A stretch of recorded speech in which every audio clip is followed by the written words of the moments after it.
Neil Diamond threw me off. Yeah, I actually heard the Neil Diamond version first. Okay. Actually, I think I've heard the Chris Isaak version. Then I was like, and then I heard the. I'm on it. I'll learn it. So it's a cool song. Now I was reading on your on the Earth by Train band website that that you used to play, or maybe still do, 150 to 200 shows per year around Nashville. I did. That was in the I moved to Nashville in '95 and played. That's what we did.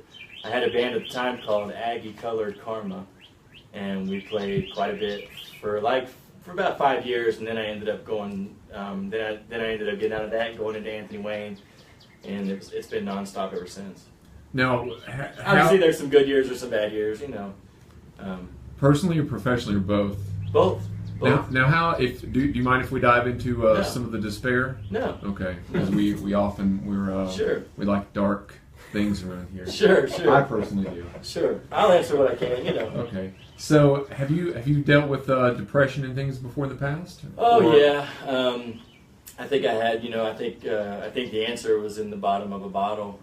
For a long time. I thought that I had read that. You've overcome a. Oh sure. Now, how did you say that you overcame that affliction? Well, there's sort of a longer thread that goes with it, but some things that kind of happened that kind of showed themselves. You kind of see some light, mm-hmm. and then you just go, you know what, I'm just a wreck. Did you get to the bottom? Yeah. Did you actually get to bottom before you realized this? Oh well, I think that's when you. Because most people don't. I think most people just kind of, or not most people, but I think some people, they find different ways, and I think, everybody's bottom is different. Right. And I think I had got to my bottom, and a few things that had kind of came into my life that were going to prevent me from continuing if I didn't take care of a thing. Now, on the way down, though, to the bottom, you probably realized you were headed that way. Oh, sure, yeah. I think but I think that's a part of the denial part was that I was just going to push through it. Somehow I'm going to survive this. I'll make it. Right. I'll just keep doing what I do because that's who I am. At that point, that's who you are. Now, how did that influence your music? Did that play a huge role? Well, I'll tell you what it did is it kept me. What was that? I'm sure it had to have played a huge massive role because I think it kept me inside a lot. It kept me by myself. It isolated me, and I think I was okay with that at the time. And that's when I just started playing. I just wanted to play, and so it was just me and that crutch, and I would just play. And whether I got good or not, I don't know. But I learned my way around a guitar. I think in that time. And I was struggling with some tunes, and I knew I wanted to release a record, and then my life kind of spun, and I found myself in a facility, a 90-day facility, and I pleaded with them that if they would let me have my guitar in a notebook. I had this notebook that I carried with me. If they would let me have those two items, that I'd be a good boy. I would do whatever they needed me to do, and I would Did they let you? They let me. And I wrote that record that I gave to you. I wrote that in rehab. Oh wow! Oh, man. Wow! And all those tunes kind of tell a story from beginning to end. It's a very basic story of being honest with oneself and finding the bottom and realizing that the first tune is "Messages Meant for Me," and the first line of that song is "I don't like the way I am." Mm-hmm. And then the album originally ended with "Don't Exist Anymore." And it was going to be, that person didn't exist anymore. Yeah. And that it took me a while to get there, and I had a lot of help to do it. I had a lot of people who came into my life and who are still in my life. And, we meet people at different times. Sometimes they stay, sometimes they don't. Yeah. A lot of people stayed, a lot of people didn't. And, when you go through that drastic of a change, you have to reconfigure who you're around a little bit. Yeah. The things that are coming into your life, the influences, the stimulus, and so the album originally ended with "Don't Exist Anymore," which was going to be the end. And then I actually remastered that record a year ago mm-hmm. and added that tune "I Will Rise" on there because I felt that was really the end. Mm-hmm. The end is not I'm not going to be that person. The end is how I got back up. Yeah, what you turned into. Right. I think out of that. Yeah. Film. the old adage about we learn how to walk by falling is very true. Yeah, it is very true. It's very true at its basic element. As you know, I did a movie a few years ago, and I've up until recently have been in about a 4-year depression due to that.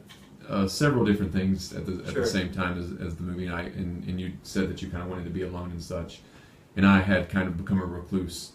I hadn't been in contact with you. Right, I hadn't heard from you in a minute. Yeah. Really anyone. I'd pretty much just had retreated and formed my own way of coping with things, which wasn't the most positive way.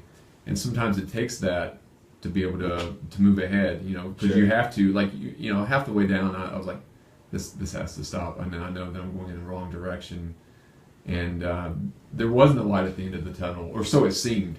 Right. For such a long time. No, you can't see it sometimes. And sometimes it does feel hopeless, and sometimes you just have to, like you said, surrounding yourself with positive people, because the negative people, it seems like quite often, if you have some negative people, they sometimes influence you more than the positive people.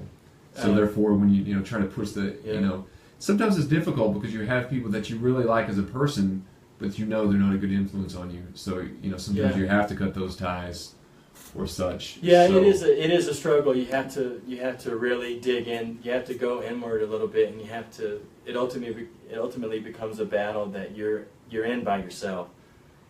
Not per se, but you have to look and say, okay, how do I survive this? What do I do that can best get me through all these things? Mm-hmm. And if it's reaching out to people, if it's going to meetings, if it's going to, picking up a guitar, if it's doing another movie, hint, hint. Right. If it's those types of things, then that's what gets us on the other side. And that's where we're all going. You can't always reach Earth by train. Yeah. Right. You just have to keep going forward. Keep going forward and using what you're picking up as you go to move to head that direction. It's like that old saying, where somebody says, if it wasn't hard, everybody'd do it. Yeah, totally. And you can't have the sweet without the sour. That old saying. But ultimately, it makes who we are. Yeah. It creates us as a human. You wouldn't be the same person you are without those depression moments. Right. You wouldn't be the same without these little tragic moments that you have, and me as well. That record may have turned out completely different had I not, been at my most vulnerable. And it often can lead to a creative resurgence in a way. Sure. Because I don't know if you may have felt this in the past, you may not have, but just completely drained. I don't know what more I have to give. I know there's so much in me to give, but I don't know how to get it out of me. Right.